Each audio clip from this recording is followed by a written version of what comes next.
Duma pasetini shalom, dokongana elamas nam jago, ya sati bagai masang jerika, oh halono ke bota sebaiknya, ya sati bagai masang jerika, oh halono ke bota sebaiknya.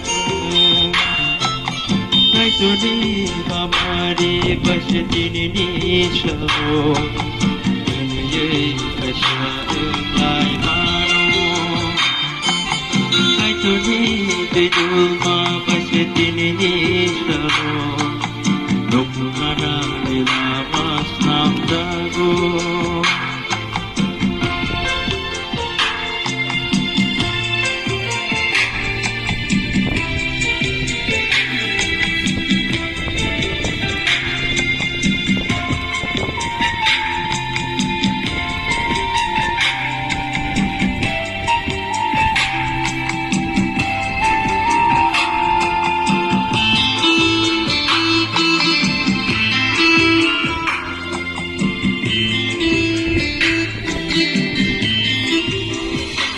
Tuni kukai tongai roka, kai tole maya sanai roka.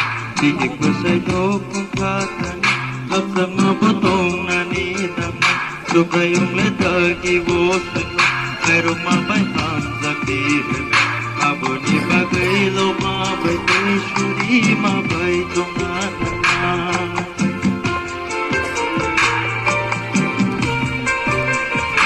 Tuni kukai tongai roka. Kai tole maya sanai roka, di ikusai dokong katani, kapsama potong nani dama.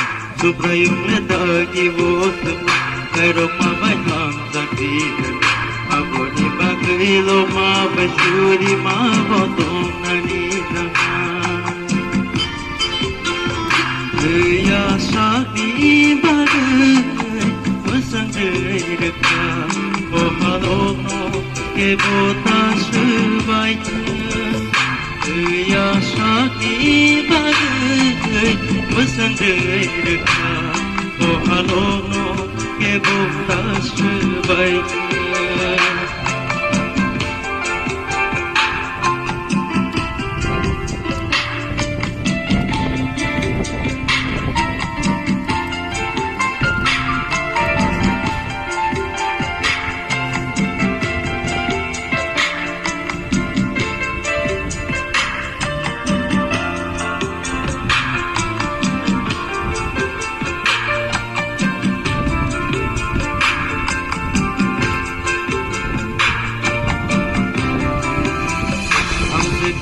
Samari kata kaitul bai kaham zagnana kubui ham zagmate khak zagma bashuri wei domana subrayum neseng no ham zag kono seseng bori nana debangi bagai seseng kono abai ham bai renana.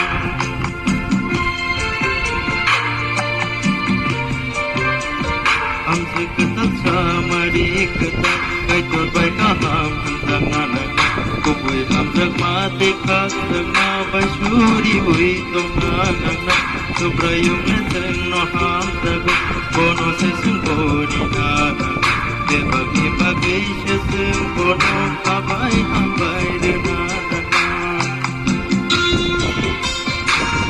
Ya sati bagai masang jerika, oh halono ke bota sebaiknya, ya sati bagai masang jerika, oh halono ke bota sebaiknya.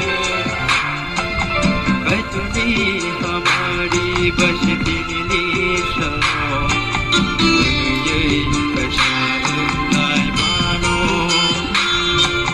Kaituni dejuma pasetini shalom, dokongana elamas nam jago, ya sati bagai masang jerika, oh halono ke bota